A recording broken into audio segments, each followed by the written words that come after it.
নমস্কার, আমি কৃষ্ণা। সাহাস কিচেনে সবাইকে স্বাগত। তো দারুণ স্বাদের আরও একটি রেসিপি নিয়ে চলে এসেছি। কড়াইতে তেল দিয়ে দিয়েছি আর তার মধ্যে দিয়ে দিয়েছি কিছুটা ফোড়ন আর দিয়ে দিলাম আলু।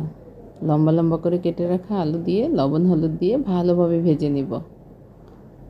আজ আমি রান্না করব কাতলা মাছের কালিয়া।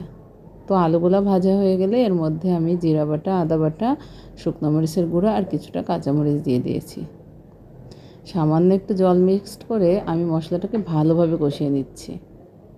মশলাটা কষানো হয়ে গেছে। এখন এই যে লাল লাল করে ভেজে রাখা কাতলা মাছগুলো আমি এর ভিতরে দিয়ে দিব আর পরিমাণ মতো ঝোলের জন্য জল অ্যাড করে দিয়েছি। আমার আজকের রান্নাটি কেমন হয়েছে অবশ্যই জানাতে ভুলবেন না। আর আমার ভিডিও যদি একটুও ভালো লেগে থাকে তো আমার ভিডিওতে অবশ্যই একটি লাইক করে দিবেন আর আমার চ্যানেলটিকে সাবস্ক্রাইব করে আমার পাশেই থাকবেন। তো এই যে কিছুক্ষণ আমি ঢেকে রান্না করেছি আর রান্না প্রায় শেষের পথে, তখন আমি একটু গরম মশলা বাটা দিয়ে নামিয়ে নিয়েছি।